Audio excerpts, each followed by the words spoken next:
Hello everyone. जैसे कि आप सबको पता है कि गेट 2024 में एक नया पेपर का एडिशन हुआ है, data science and artificial intelligence. तो डेटा साइंस के बारे में हम पढ़ेंगे। सिंपल ऊपर से देखेंगे कि डेटा साइंस का मतलब क्या है। अभी तक सिलेबस नहीं आया है, जस्ट हम इसकी डेफिनेशन को गो थ्रू करेंगे एंड इसका देखेंगे कि इसका आगे यूज़ क्या होगा, एप्लीकेशंस क्या क्या हैं। और हम बोलते हैं ना कि जो डेटा साइंस इंडिया AI है वो फ्यूचर है। वो क्यों फ्यूचर है? ठीक है, चलो शुरू करते हैं। तो सबसे पहले जो डेटा साइंस है इसका मतलब क्या है। तो डेटा साइंस का मतलब है कि जैसे कोई इनपुट दिया हमने डेटा, ठीक, कोई भी डेटा दिया, स्ट्रक्चर्ड डेटा दिया, अनस्ट्रक्चर्ड डेटा दिया। स्ट्रक्चर मतलब कि कोई भी रैंडम सा डेटा दे दिया उठा के। स्ट्रक्चर्ड मतलब कि हमने रोज कॉलम्स बना दिए, या उस टाइप में हम बोल देते हैं स्ट्रक्चर्ड, अच्छे से प्रेजेंट करके दे दिया डेटा, उसको हम बोलते हैं स्ट्रक्चर्ड डेटा दे दिया।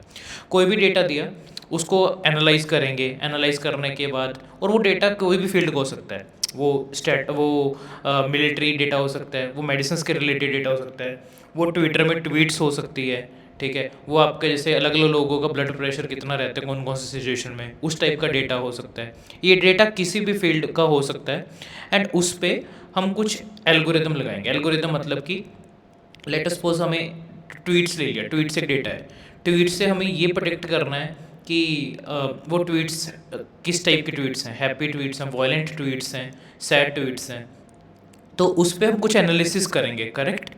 एनालिसिस करके हम प्रोडिक्ट क्या करेंगे कि ये किस टाइप का डेटा है। ठीक है, हमारे पास एक डेटा दिया हुआ था, उसके ऊपर टाइप प्रोडिक्ट कर देंगे कि ये इस टाइप का डेटा है।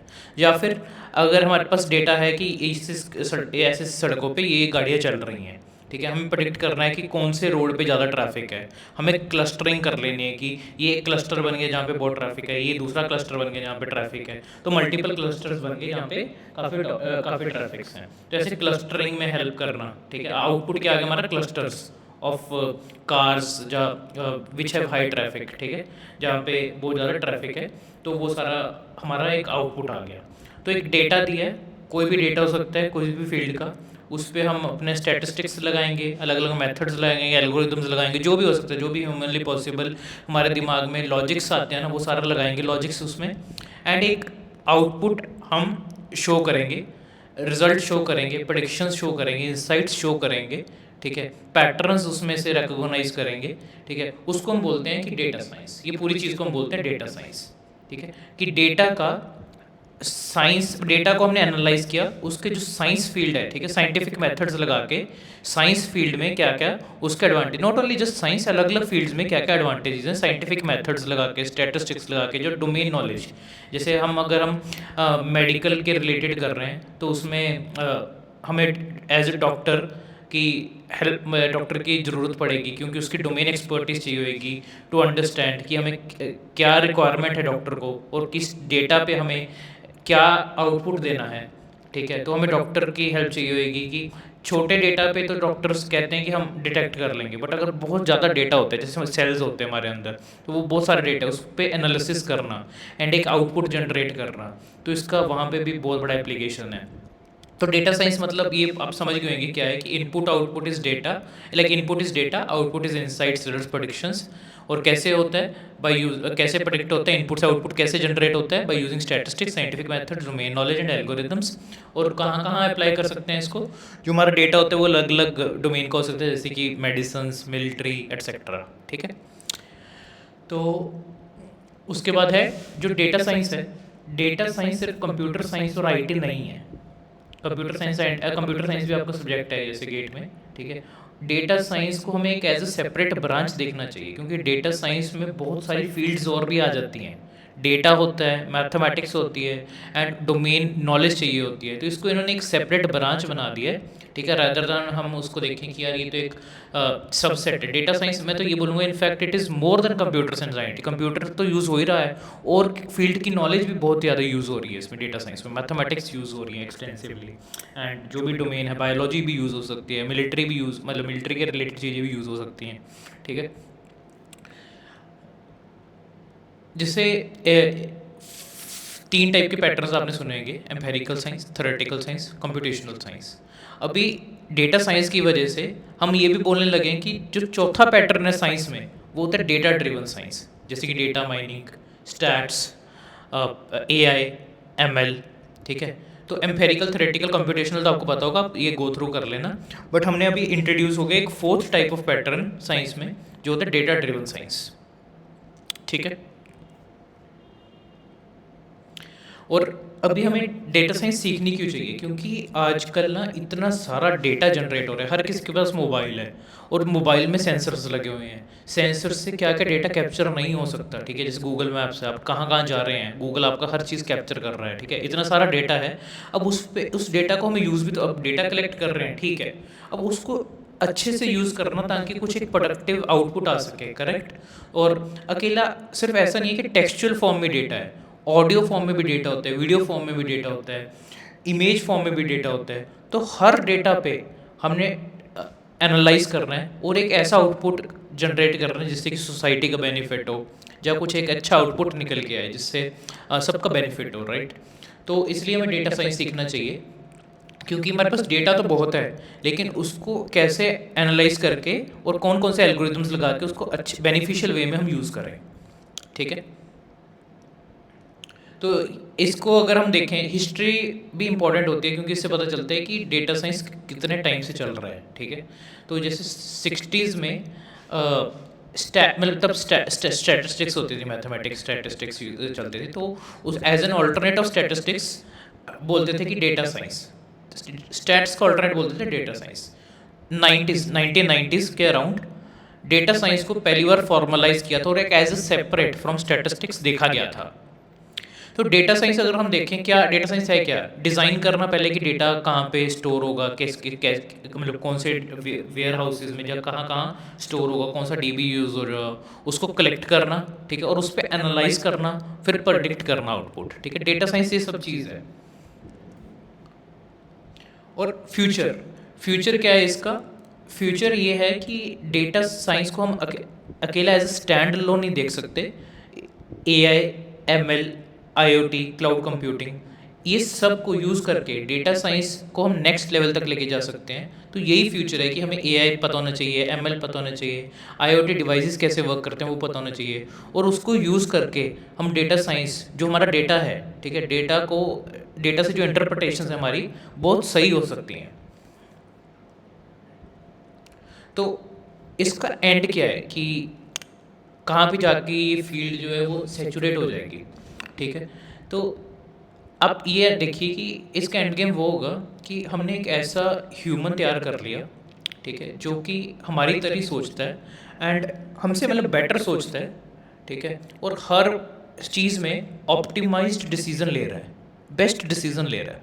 तो वो एंड गेम होगा डेटा साइंस का, क्योंकि वो जो ये रोबोट है, ठीक है, ये रोबोट के पास बहुत सारा डेटा आएगा थ्रू सेंसर्स। जैसे हम आईज हमारे लिए सेंसर है, नोज हमारे लिए सेंसर है, ईयर्स हमारे लिए सेंसर है, वैसे ही रोबोट्स में हम सेंसर्स अटैच करेंगे। अभी इतना डेटा आ तो रहा है उसके पास, ठीक है, उसको प्रोसेस कैसे करना है, हमें उस चीज़ पे फोकस करना है, ठीक है, कि किस तरह से ऑप्टिमल वे में प्रोसेस किया जाए और रोबोट को किस तरह से बोला जाए कि तुमने ये डिसीजन लेना है उस डेटा से, और वो अपनी खुद की कैलकुलेशन करता जाए, मतलब इतना इंटेलिजेंट हो जाए, जो एल्गोरिदम्स हैं उससे खुद की कैलकुलेशन करता जाए और डिसीजन ले, ठीक है। तो इसके लिए हमें समझना पड़ेगा कि हमारा जो ब्रेन है वो कैसे वर्क करता है। अगर हमारे ब्रेन को हम साइमुलेट कर लें एक रोबोट के ब्रेन में, ठीक है, हमें पता चल जाएगा कि हमारा ब्रेन कैसे वर्क कर रहा है, और सेम टू सेम एल्गोरिदम जो भी लॉजिक है वो हम रोबोट के अंदर डालते हैं थ्रू कोड, क्योंकि सेंसर्स तो है हमारे पास, आज की डेट में सारे सेंसर्स हैं, ठीक है। हमें जस्ट एल्गोरिदम चाहिए एक, जैसे एल्गोरिदम आ गया हमारे पास, तो और वो भी ऑप्टिमल एल्गोरिदम तो आजकल वैसे है ही है, मतलब बेसिक वाले एल्गोरिदम्स भी हैं, बट हमें चाहिए ऑप्टिमल एल्गोरिदम जो फुली फंक्शनल हो। ऐसे नहीं सिंपल एक एक क्वेश्चन पूछा आंसर दिया, एक क्वेश्चन पूछा आंसर दिया, वो तो हार्ड कोड किया होता है उन्होंने, या फिर बस 2-3 लेयर डीप तक वो आंसर दे पाते, उसके बाद फिर हिस्ट्री गायब हो जाती है। ये रोबोट हर चीज़ कर पाए तो वो होगा एंड गेम डेटा साइंस का। और वो रोबोट में मतलब अकेले डेटा साइंस नहीं, उसमें AI, ML हर चीज़ लगी होगी, तो वो है एंड गेम इस सब्जेक्ट का। और जब तक वो अचीव नहीं होता तब तक रिसर्चेज आती जाएंगी, तब तक ये सब्जेक्ट नेवर एंडिंग रहेगा। और ये आपने सुना होगा डेटा साइंटिस्ट को ये वर्ड यूज़ करते हो OSCMN। तो अगर नहीं भी पता, इसका सिंपल सा बात है कि पहले तो डेटा हमने लेना है कहीं से, अलग अलग सोर्सेज से गैदर करना, डेटा गैदरिंग प्रोसेस कहते हैं इसको, ठीक है। जैसे ऑनलाइन डेटा गैदरिंग, सेंसर्स के थ्रू डेटा गैदरिंग, सर्वेस के थ्रू डेटा गैदरिंग। एक बार डेटा लेना है, डेटा लेना भी बहुत बड़ी अच्छी बात होती है। जब डेटा ले लिया तो डेटा काफ़ी कुछ ख़राब भी होगा उसमें से, उसको क्लीन करना डेटा को। जैसे सपोज ट्वीट्स होते हैं, ट्वीट्स में हमें वॉबल्स नहीं चाहिए लेट सपोज हमारे डेटा में, ठीक है, तो उसको क्लीन करना, हटाना डेटा को थ्रू प्रोग्राम्स। उसके बाद उस डेटा को एक्सप्लोर करना कि ये देखना कि यार पैराग्राफ्स ग्रुप्स बना के कि ये किस टाइप का डेटा है, कि किस टाइप का डेटा ज़्यादा भरा हुआ है इसमें, पॉजिटिव सेंटीमेंट्स ज़्यादा है, नेगेटिव सेंटीमेंट्स ज़्यादा हैं। उसके बाद डेटा की मॉडलिंग करनी, उस पर एल्गोरिदम लगाने हमें, ठीक है, जो भी हमें आउटपुट चाहिए, ठीक है, उस पर उस टाइप के एल्गोरिदम लगाने, ऑप्टिमाइज्ड एल्गोरिदम्स लगाने, और अपनी कोई टेक्निक ढूंढनी जिससे कि जो हमारा रिजल्ट है और बेटर आए। उसके बाद जो रिजल्ट्स आए उसको इंटरप्रेट करना और डिस्प्ले करवाना थ्रू चार्ट्स, ग्राफ्स और थ्रू एनी मीन्स। तो एक सबसे पहले एक बिजनेस रिक्वायरमेंट आ जाएगी, बिजनेस रिक्वायरमेंट से डेटा ऑब्टेन होगा, फिर डेटा क्लीनिंग होगी, फिर उस डेटा को एक्सप्लोर करेंगे किस टाइप का डेटा है, फिर उस पर हम एल्गोरिथम्स वगैरह लगाएंगे, जो रिजल्ट आएगा उसको हम ग्राफ्स उसके थ्रू प्रेजेंट करेंगे और उसको अपने बिजनेस में इस्तेमाल करेंगे, अपने बिजनेस का प्रॉफिट बढ़ाने के लिए, चाहे ह्यूमन काइंड का बेनिफिट करने के लिए, ठीक है। तो एप्लीकेशंस ऑफ डेटा साइंस मैंने जैसे आपको बता चुका कि ट्विटर सेंटीमेंट्स अगर आपको प्रेडिक्ट करना है कि किस टाइप का सेंटीमेंट चल रहा है किसी एक वर्ड के लिए, ठीक है, या किसी एक सेंटेंस के लिए, और अगर आपको ये प्रेडिक्ट करना है कि आपको डिजीज़ से सफ़र कर रहे हो कि नहीं, ठीक है, without any tests, just by inputting your age, ठीक है, ऐसे देख लेंगे आपकी एज वाले, ठीक है, मेजॉरिटी लोग किस डिजीज़ से सफ़र हो रहे हैं, तो प्रोबेबिलिटी है कि आप भी उस डिजीज़ से सफ़र होंगे, ठीक है। तो ये चीज़ इसमें डेटा साइंस का एप्लीकेशन हो गया। जब रिलेशन हमें ढूंढ रहे हैं दो चीज़ों में, कि जो ये खाना खाते हैं, इस टाइप का खाना, जो मीठा खाते हैं तो वो ज़्यादा खुश रहते हैं, जो ज़्यादा जो सॉल्ट खाते हैं वो खुश रहते हैं, मतलब डिफरेंट रिलेशन ढूंढना फूड और अपने सेंटीमेंट्स में, ठीक है। या फिर हमें ये देखना कि कौन सा जो जोन है वहाँ पे कोविड ज़्यादा स्प्रेड हुआ है, और कौन सा जोन है वहाँ जहाँ पे कोविड कम स्प्रेड हुआ है, उसका क्लस्टरिंग कर देनी, ठीक है। तो वहाँ पे भी वो सारा डेटा ही है ना, जब पहले पता चलेगा हमें कोविड कहाँ कहाँ स्प्रेड हुआ, उसका क्लस्टरिंग करना, वो सब करना, तो उस ये हो गया डेटा साइंस, ठीक है। तो यहाँ एप्लीकेशंस हैं इन सब की। उसके बाद कुछ इसकी मिलती जुलती टर्म्स भी है, स्टैटिस्टिक्स है। स्टैटिस्टिक्स सिंपल मतलब मैथमेटिक्स में आपने पढ़ा होगा, average mean, more than average mean होता है हालांकि, बट सिंपल मैथ्स के रिलेटेड, नंबर्स के रिलेटेड ही इन्वॉल्व करता है, ये कोई और फील्ड को नहीं लेके आता। तो और दूसरा है डेटा एनालिटिक्स। डेटा एनालिटिक्स और डेटा साइंस में फ़र्क है कि data analytics is a subset, data science is much more than data analytics. कि डेटा एनालिटिक्स में तो सिर्फ एनालाइज होता है, डेटा साइंस में हमें डोमेन नॉलेज चाहिए, ठीक है, हमें कलेक्शन होना चाहिए, क्लीनिंग होनी चाहिए डेटा की, ठीक है, और हम उसको बिजनेस से भी इंटीग्रेट करते हैं। उसके बाद आता है डेटा इंजीनियरिंग। डेटा इंजीनियरिंग थोड़ा मोर टेक्निकल एस्पेक्ट हो जाता है, वो एक प्लेटफॉर्म देता है डेटा साइंस इंजीनियर्स को, ठीक है, कि जैसे पाइपलाइंस वगैरह होते हैं, जैसे कोई पूरा end to end system develop करना है डेटा एक्सट्रैक्शन का और डेटा एनालिसिस का, वो एक कॉमन फ्रेमवर्क बना देंगे सो दैट जो डेटा साइंटिस्ट है वो उसके ऊपर काम कर सके। तो डेटा इंजीनियरिंग थोड़ा और टेक्निकल साइड पे चला जाता है। उसके बाद आता है मशीन लर्निंग। मशीन लर्निंग क्या बोलते हैं कि मशीन लर्निंग को हम यूज़ करते हैं डेटा साइंस में। मशीन लर्निंग का यूज़ होता है डेटा साइंस में to have better results, to output like to interpret the data in a better way. तो मशीन लर्निंग और वो साथ साथ जाते हैं, हालांकि वो दोनों सेम चीज़ नहीं है, ठीक है। बिजनेस एनालिटिक्स थोड़ा नॉन टेक्निकल साइड हो जाती है कि बिजनेस से रिक्वायरमेंट लेनी, यूज़ केस समझना, उसके बाद वो डेटा साइंटिस्ट को समझाते हैं कि ये यूज़ केस है तो इसको कैसे अचीव कर सकते हैं थ्रू डेटा साइंस। तो बिजनेस एनालिटिक्स थोड़ा उस साइड पे आ जाता है, थोड़ा नॉन टेक्निकल एस्पेक्ट हो जाता है बिजनेस एनालिटिक्स में, ठीक है।